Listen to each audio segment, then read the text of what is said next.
Okay, so welcome to the final day. This has been it's been a lot of fun. I really enjoyed it, and I hope it's been opening up some awareness for everybody because the real value of this is that I want you to start sinking into how powerful marketing can be. There's a lot of agency in it. A lot of the times what we hear about marketing, it feels like, oh, I have to contort myself. Oh, I have to do it this way. I have to follow this algorithm and this trend. But that's not marketing. Marketing is a profession because it's a tool set and a skill set. And so, what I want to bring for everybody with the training is understanding how sales can be done in a way where you're not forced to do anything. You get to apply the three P's and you get to go through it in a way that works for you and your business. So, quick recap of what we've gone through preparing. There's a lot about clarifying which offer you're going to work with and understanding that we can connect it to our business goals. It's not just randomly picking a product or service. Yeah, I know my internet has been really shoddy, but I know the audio will catch up, so you should be okay to listen to me. I'll just be like jumping around. I tried to talk to Kojiko yesterday. Did they not drop the chat when I was in the middle of it? I'm like, you guys, you really want me to go to Bell? Poor customer service. This is fine. So I'll get it addressed. So we went through clarifying, picking an offer, giving ourselves a privilege of preparation, understanding good marketing is not done reactively, it's done proactively with time for intention and time for strategy. Day two, we talked about packaging, which was really fun. I hope those examples really helped you to understand how something as simple as a coffee and a muffin can be packaged up in a way when you use the audience insights and you use the reframing and you use the value ladder. Now, this is a much stronger sales position to come from.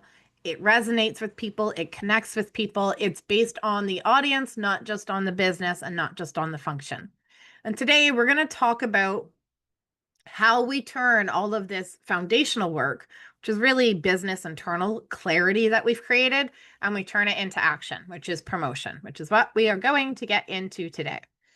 And when we talk about promotion, we're going to go into three main pieces. We're going to talk about creating a campaign brief.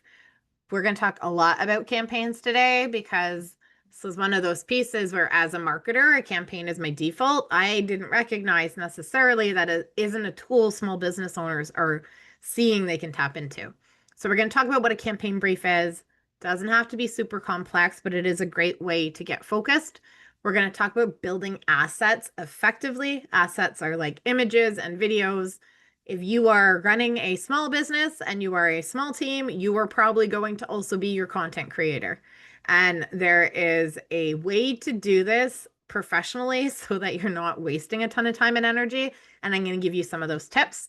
It is one of the advantages I have had as a business owner is that as a marketer, I focused initially on being essentially a content creator as a social media manager. And so I have some approaches that you can use to help refine that process for yourself.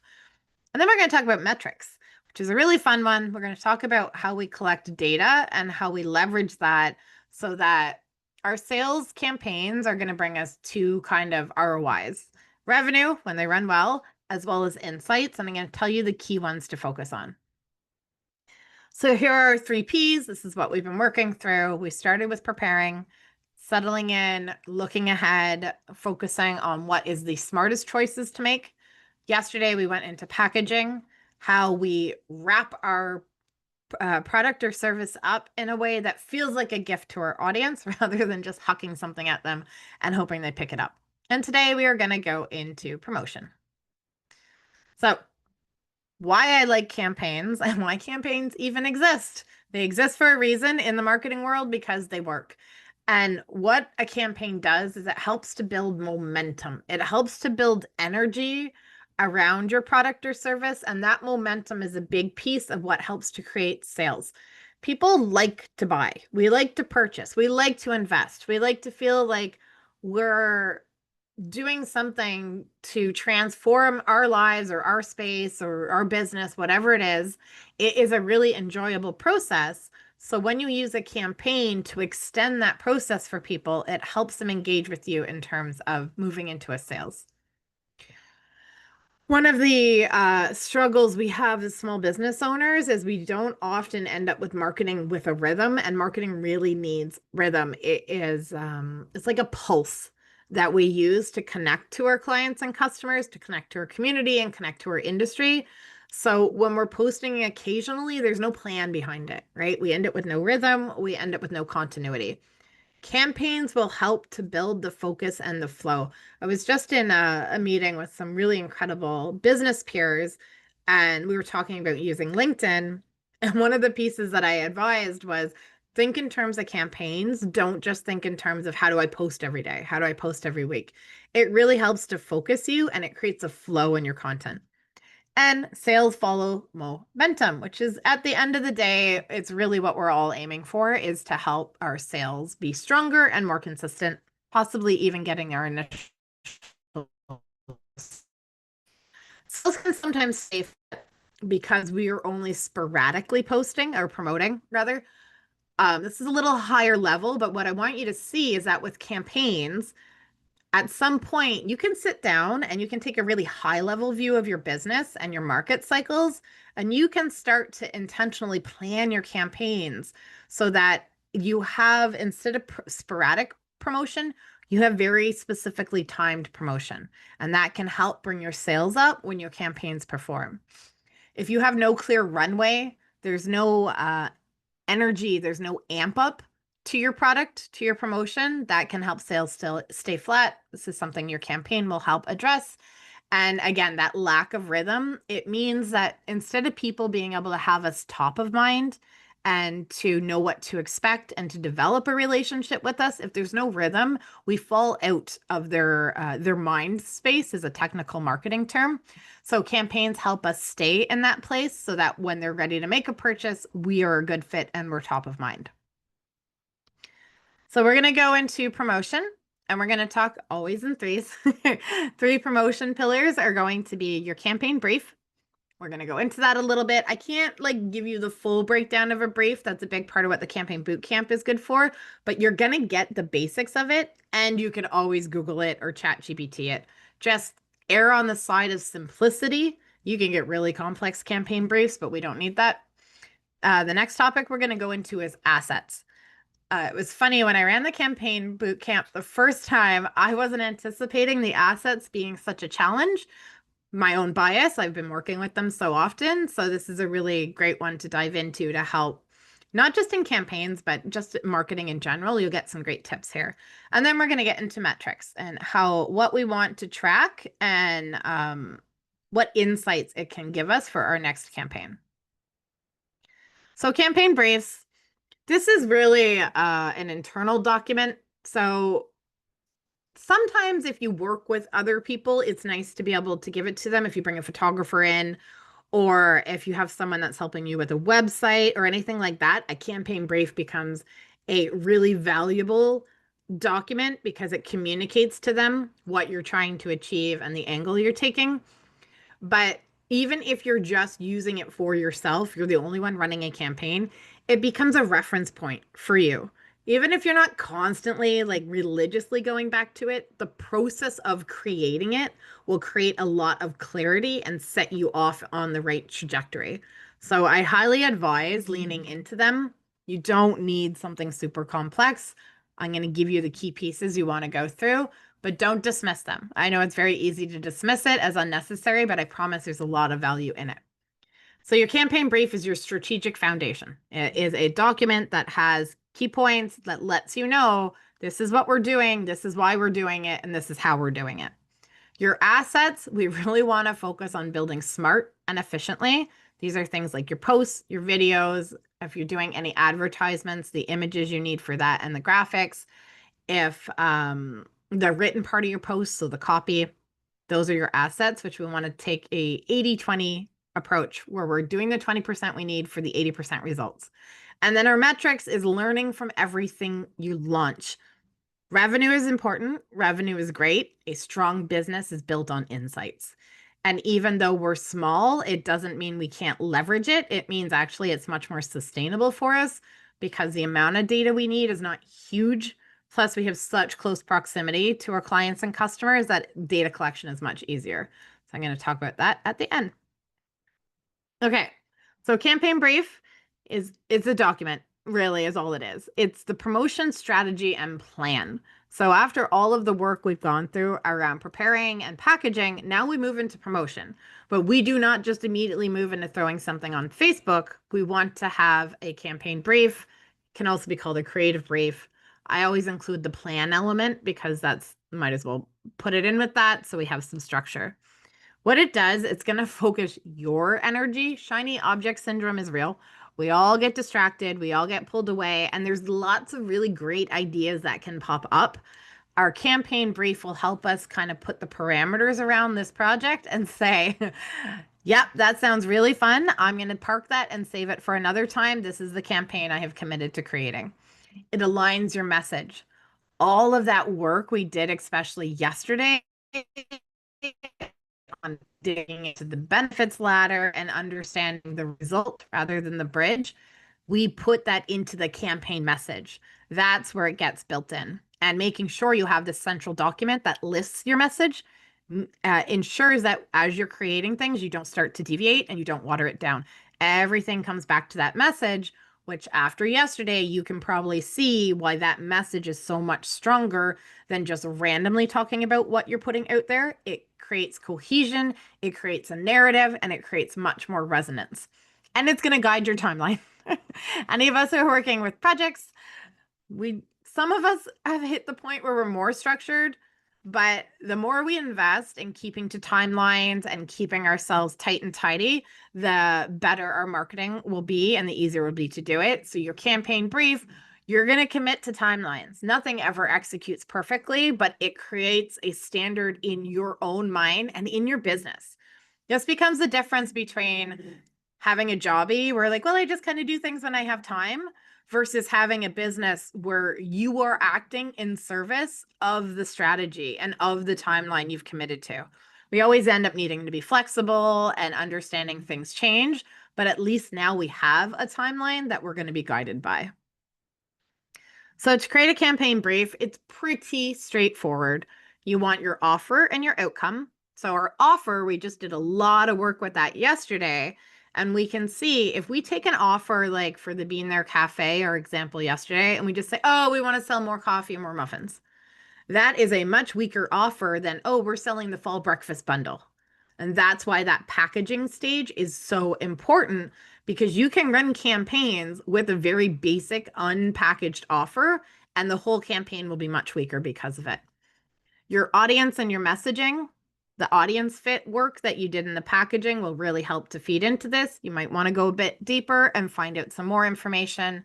Maybe like if you're a brick and mortar, the geographic location of where you're drawing people from, just really investing again, 1 foot in the business and 1 foot in the market. And that will lead into your message, which you also want to tap back into the value ladder and not sell the bridge, sell the result. So the framing that we talked about yesterday, that should be central to your message. This is how professional marketers do it. We go sequentially and we don't wait for like a stroke of genius like Don Draper from Mad Men to give us the perfect angle. We go through it systematically and the angles expose themselves and we tap into what's real and authentic for our customers, our clients, our community, our industry, and we just mirror back to them their own words and their own desires and their own struggles. We're not arbitrarily creating anything. We're just diving in deep to where they already are. Your timeline and your channels. So again, there is the multiple stages of this project. You're going to have a timeline for when you're building out all the strategy, when you're building out the assets, when you're going to launch it, and how long it's going to run for. So your campaign brief will become a structured space for you to have that broken down. Your channels. This is another one where I like getting to work with people because we tend to go for as many as possible, especially when we're at like that beginning stage and we're coming up with a campaign. Our minds can get really excited about having this huge campaign, but our channels are better with less is more because we probably don't have a huge amount of resources to sink into creating content and to creating our assets. So you're much better off focusing on 1 or 2 primary channels, keeping it focused and intentional around there than trying to cover 4 or 5 or 6 channels at a time. I always say it's like we have 100 units of marketing effort to put out in a month. If we put them into two channels, we're going to make much more of an impact than if we spread that out over 10 channels. And if there's any bonuses or extras, you just record it in the campaign brief. Sometimes when I run gym campaigns, depending on the time of year, if we have had some new swag come in, we'll add a bonus of like a branded protein shake bottle or a branded gym bag, and you just record it there. We're not always in the place to add bonuses and extras, so don't feel like you have to include it. We tend to run on pretty tight margins. So when you're building a campaign brief, it's pretty much answering these questions for yourself. Again, you can Google one, you can chat GPT one, tell it to do as simple as possible. You don't want the complexity of it to get overwhelming, but these are essentially the questions you want to take. What's the offer? Which is why that packaging piece is so important. Who is it for? Don't say everybody. The answer is never everybody. If you can shift yourself out of that mindset of the more people I'm selling to, the better, and shift into the more focused I am, the better, you'll see higher ROI off of your sales. What's the key message? This takes some nuancing. It's an art as much of a science, but focusing mostly on the result, not the bridge, and focusing on communicating all levels of value, not just the features, not just the functions. What's your timeline? Really getting real with yourself as the project manager, asset creator, person who's wearing all of the hats. What is a realistic timeline for yourself? And where are you going to promote? What channels is it going to be communicated through? From a marketing perspective, social media is just a communication channel. Email is just a communication channel. Advertising is just a communication channel. It is not about being beholden to what those communication channels would like you to be doing with them. They are just methods to distribute your content. So deciding where you're going to promote and which channels you're going to use is part of your campaign brief. When you sit down and create this, what it does is going to create a lot of clarity for you. And one of the struggles we have when we do try to put together anything coordinated in sales is that if we don't have a document like this, and it's not even the document, it's the process of creating the document that creates the clarity, you'll fall into this trap where you can't really explain it. And everything is created twice, once in our heads and once in reality. So we want to go through this process and get clear in our minds so that everything we do afterwards is going to have much more impact. If you can't explain it clearly, you won't be able to execute it clearly. When you have clarity in the goals and the messaging and the purpose behind what you're doing, you'll execute it much more clearly. And if you don't understand it and your messaging isn't coming out and your communication isn't coming out clearly, your audience won't understand. So it's all fed downstream. Your clarity in creating a campaign brief is going to feed later into the clarity of your audience. And in sales terminology, there's flow and friction. So we create friction in our sales process if people are unsure. The moment people have unanswered questions, you've now slowed them down. Excuse me. So sales will stall as soon as there's friction in that process. And that's why a campaign brief is really, really beneficial. I know when we're so busy and we have so many things going on, it can feel silly to stop and create something like a campaign brief when it's like, I just need to get something out on social media. And sometimes that is the reality of where we are. But when you can get to this place, this is really, really strong marketing. This is the difference between having a system that will bring in sales versus trying to ad hoc Mod Podge something and hope for sales. Okay, so that's our campaign brief. Now we're going to get into campaign assets. This is a challenge for us because most of us did not most of us, none of us signed up to be content creators who are not like, I want to start a business because I want to create social media content. Even I didn't, and I'm a marketer. So the fact that we now have to perform this function can be doubly challenging because it's not what we're really wanting to do. It's not why we went into business, but it will support the pieces of the business we want to be doing. So we're going to talk about assets from a marketing point of view so you can see how to maybe shift your relationship and the way you're managing them to make them more conducive to the business experience you were hoping to have. So, your campaign assets are the marketing materials you create to promote your offer. Once we've done all of the preparation, all of the packaging, we've gone through the campaign brief, now we actually get to build things. And you can see why most people start at this stage. They hop on Canva, they hop on Facebook, they write something out, and then they hope for sales. And this is why their sales stuff is not performing, is because it doesn't have this buildup. Your campaign assets are simply designed to deliver your message and move people to take action. That's all they are. It does not matter if you're using video or graphics or whatever format, their purpose is to deliver that key message that you created in your campaign brief and to help people move forward to take action to purchase the product or service.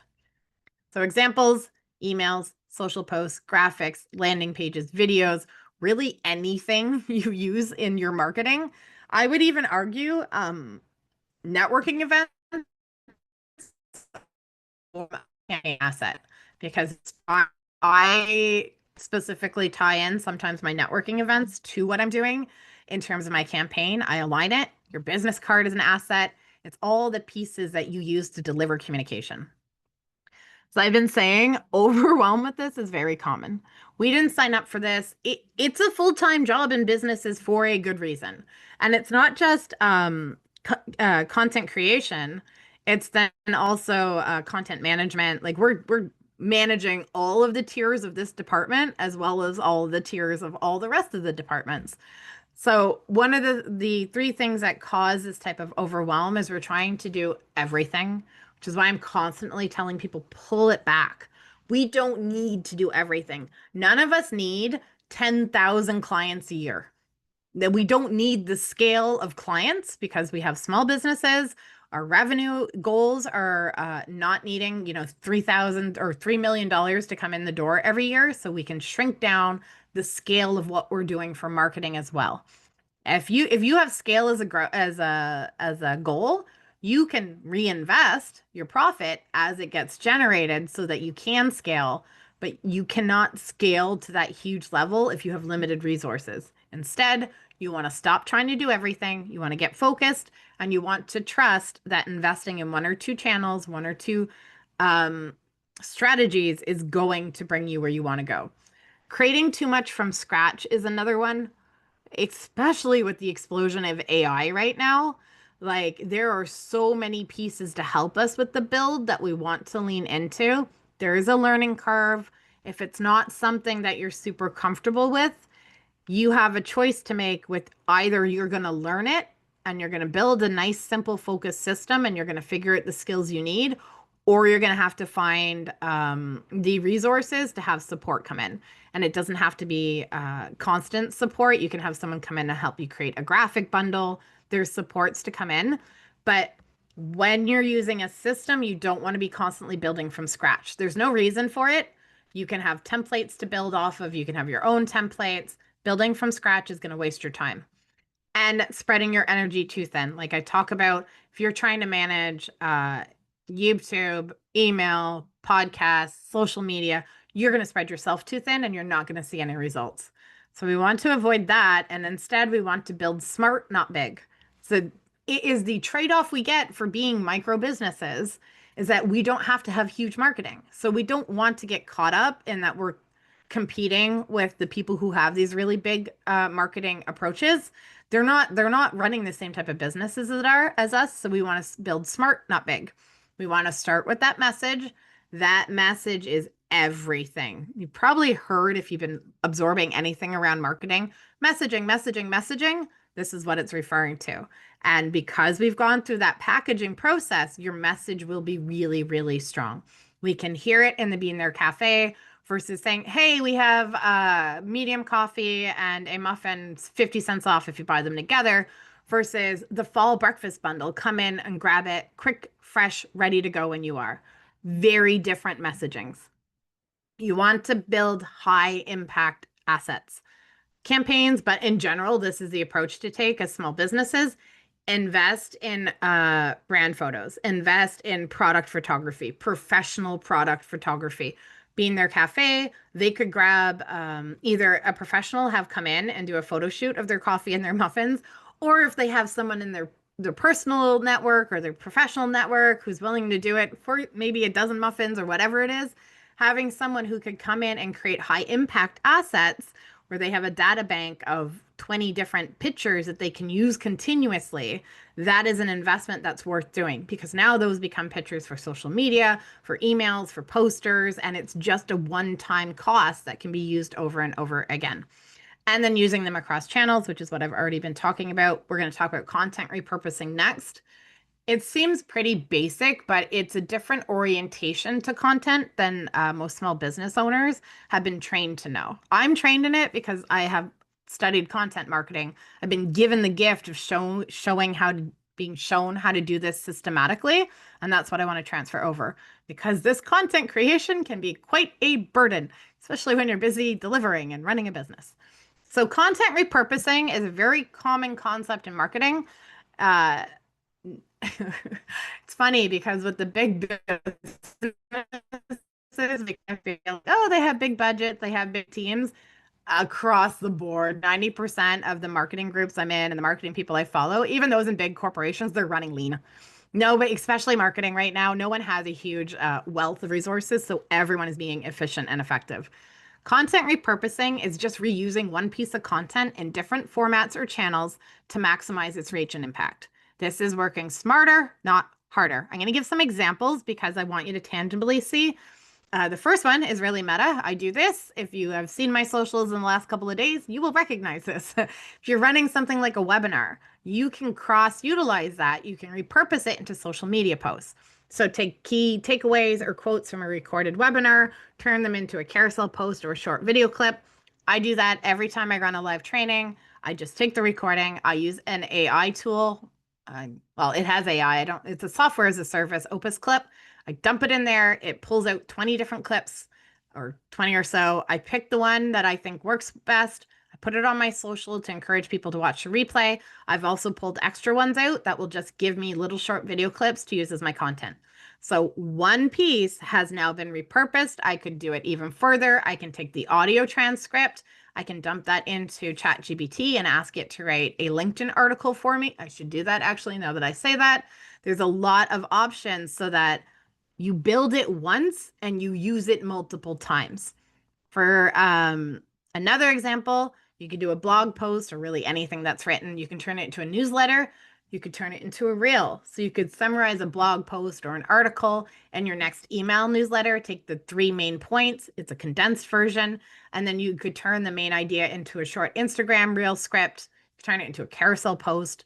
Lots of options. But the idea is that instead of your mind having to come up with multiple points of content, you start with one and then you cross utilize it. You repurpose it into multiple other ones. Customer testimonial. I do this quite a bit. You can repurpose it into an email plus social media posts. So you get to use a client quote in a marketing email where you're talking maybe about a unique challenge that client had faced that you helped them move through, or something about their story. You can feature the same quote on your social media page. So cross-utilizing it so that instead of creating multiple graphics, even in this one, you can use the same graphic. And if you do have to slightly switch the sizing and format, something like Canva is designed to help you do that very quickly. I do this with most of my graphics. If I am creating something for an upcoming training or webinar, I use it on social, I use it on email, I use it when I'm posting to Facebook groups to promote it. I keep it the same graphics so I don't have to create 4 or 5 different graphics just for this one thing. Works the same for product base. Yeah, you can do so much with this.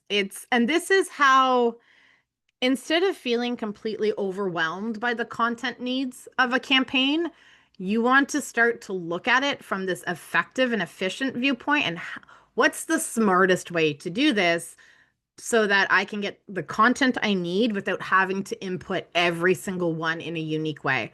And the other element of this, which is super interesting, is that the re-exposure for your audience will actually be an asset. when you are like an Instagram influencer or someone who's really heavy into the digital marketing, you need new stuff, constantly new, new, new, new. It's all about dopamine, it's all about novelty. When you're a smaller business and you're based on being, reliable and consistent, reusing a graphic actually reinforces that. So you're actually working with your audience rather than against them in this way too. This is another piece. We're getting a little more advanced, a little more in depth. But I want you to understand that when you are outlining your campaign and your content, there's a flow to campaigns, which is why the longer the better. You don't just start at the start saying, buy my stuff, right? This is how we build momentum. So we want to create our assets for the right time of the campaign. Early in a campaign, it's building interest. Maybe it's a teaser, maybe it's letting people know it's about to come up. Maybe it's starting the conversation. It'll vary depending on the kind of business you are. Be in their cafe, they can, in towards the end of summer, they can mention like, we have loved our slow mornings and having you all join us. Want you to know we're working on something fun for the fall for when we all get busy again. Watch our channels to find out. They could do a little behind the scenes peek of having the photographer come in. Oh, we're working on a really fun promo for you guys for the fall. Watch our channels, right? So it's building up some kind of interest. And then in the middle, this is where we hit in psychology, it's the consideration. We want to be giving people details and proof. So the product-based ones and everyday is a little less necessary. For anyone who knows my three businesses, everyday experience and expertise, you want to approach these depending on the style of business you are and the job you're being hired to do, but you still go through all three stages. So in the middle, the Bean There Cafe could be talking about the different kinds of roasts they have in their coffees, the different kinds of muffins you could grab. They could be sharing pictures of other people who are grabbing them, sharing some social proof. So this helps people who have been like their interest is caught early. They might have questions like, oh, okay, but I only like this kind of roast, or I don't like this kind of muffin, or right. So it could give them the next piece of information to help close that gap if they were considering. And then the final piece, if you have something that is time bound, is creating urgency. Not FOMO. We're not arbitrarily trying to poke at pain points. This is all about staying very authentic and aligned. But if your promo is ending, you want to let people know that the promo is ending. If the stock is running low, if the event is coming to the date when it's going to be launched, you want to let people know, and you do that in the end of your campaign. So the end conversation is no longer about building interest. It's about letting people know, hey, this promo is done next week. We'll be moving on to something else, or the event is coming up in 2 weeks. If you're going to go get your ticket. So it's at that stage of the campaign, you're moving into the final stages and you're letting your audience know through your assets, through what you're putting out there. So that's how that runs. And I want us to know that it's not about more content, because we don't have the time and energy for that anyways. Also, we don't need to spam our communities. Visibility is good, and the more content we have, it does help to increase our visibility, but it's the intention behind the content that matters. That's what creates ROI, especially if you are operating from a place of high ticket positioning or wanting to not come across as like, I'm just a desperate business owner trying to convince you all to buy from me. That level of intentionality comes through, and it separates us from a lot of the noise online, especially with all the AI stuff now. Ironically, AI has been a brilliant piece for small business owners because there's a quality behind the way we interact where we're not just trying to like spam people with as many messages as possible. We're not going for quantity, we're going for quality. That's always been our game. So the more you invest in that, the more you'll stand out, the more your content will gain traction, because people will sense and feel that quality behind it and the intention behind it. Now we're going to move into metrics, which, respecting the fact that if we're in business, we need revenue. Single mom of three, supporting my whole household, totally get it. I want us, though, to see in a long-term investment, if we're really building businesses and we're really being entrepreneurs, we also want to look at the long term. And campaigns are not just about sales. Good marketing is going to bring us data and learning. And this is going to give us a market position that other people can't have.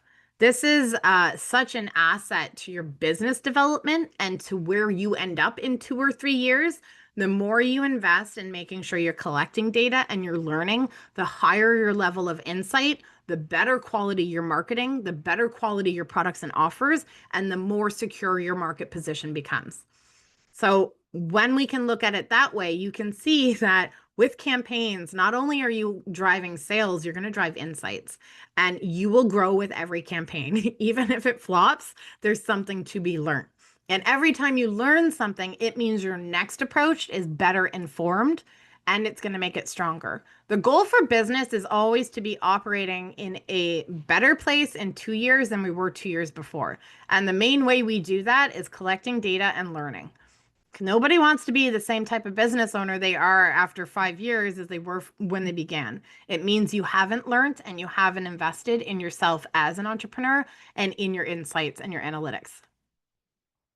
So we're going to get into analytics, and to sum it up in a nutshell, it's the same thing. It's asking yourself questions, and the basic questions we want to answer with analytics. This is another place where it's very easy to get overwhelmed and it's very easy to get scattered. Essentially, the answers you want to have your data, the questions you want to have your data answer is what connected? What did people respond to? What caused friction? Where did people get stalled because they had questions or objections? And what channels worked best? If you can get a sense of these three, after a campaign, you will have a good, solid database to look at. I'm going to go in to key metrics that I always advise we have a sense of. It takes time. Data analysis, it's like content creation. It's a whole job you didn't sign up for. And it is a skill set that's really important in marketing, and it's really, really strong. So know that just like a campaign brief and the assets, the idea is to keep this as simple as possible because that's going to keep it as manageable as possible. The moment it inflates to something that's unmanageable, there's no impact from it because we won't do it. So if our goal is to actually have some kind of impact and to have some kind of reward for it, keeping it simple is the best place to go. So I'm going to list 5. You can just do 3, but like just focus on the idea of tracking whatever is manageable. Your tracking systems will evolve. You'll get the habit. It will always grow, but don't try to aim for a ton at the start. It'll get overwhelming and you won't be able to do anything with it. So my first one is conversion rate. This one's a little tricky. I probably shouldn't have started with this one, but we're going to talk about it anyways. So conversion rate is the percentage of people who took your desired action. This Marketers fight about this a lot. A lot of fighting that happens in the marketing world. If you look at, let's talk about a sales campaign where something like the brick and mortar for the Bean There Cafe, it can be very hard to calculate the conversion rate, the overall conversion rate of how many people saw the social media post, how many people came in. Anytime you get offline, it becomes much harder to calculate it. But they could calculate the conversion rate of if they sent out an email and they included like the Google My Business link to their address or for their hours. That's a conversion rate you can track. So there's a lot of nuances to it. Usually there's multiple steps. So if you run Facebook, LinkedIn, social media, Google ads, your conversion rate would be the amount of people who saw the ad versus the amount that clicked. So that's a conversion rate. The amount that click might be booking a lead call, and then the amount of people you have a lead conversation with, the amount that convert into a actual client, that's another conversion rate. So this is a little tricky, but I want you to understand it's people who took a desired action. And the formula is the amount of people that converted divided by total visitors or reach. So an email sent out, the amount of people that opened it versus the amount that click. Lead calls, the amount of people that book a call and how many people convert into a client, that's your conversion rate. We always have multiple. It's never one clear one, but it is one of the key metrics that we want to have a sense of. Oh yeah. Look, I moved that up. So yeah, we're talking about Top performing assets. This is another one. Um, this isn't th- as soon as we get into content, this is why people hate and love social media. Social media is accessible, but the metrics on it can be very fluid. So, top performing assets, we're going to talk about email, posts, and content. Which pieces drove the most interest, clicks, or sales? And this is going to tell you what to double down on next time. You can have different objectives with your posts. So when we talk about your posts, your content, when we talk about the different stages, if it's the interest stage, you're not necessarily going to be looking for people to click over. You're not going to have a really strong, like, buy this now. It's more about like, hey, I'm going to tease this. I'm going to let you know this is coming. So the performance for a post at that stage would be comments, questions, reactions on it. That would be performing. Later down the road, when you have that last call stage, your top performing posts are going to be people who actually click through, people who sign up, people who book a meeting, people who stop in at the store. That's going to be what showcases the performance of it. But what you want to do is after you're done a campaign or during, depending on how you want to track your metrics, you stop and you look back through your content, you look at your email, you look at your posts, and you're like, oh, wow, this one got a reach of 2,000 versus this one got a reach of 20. This one I had a couple of people ask me about in person. They mentioned having seen that, and it really had an impact.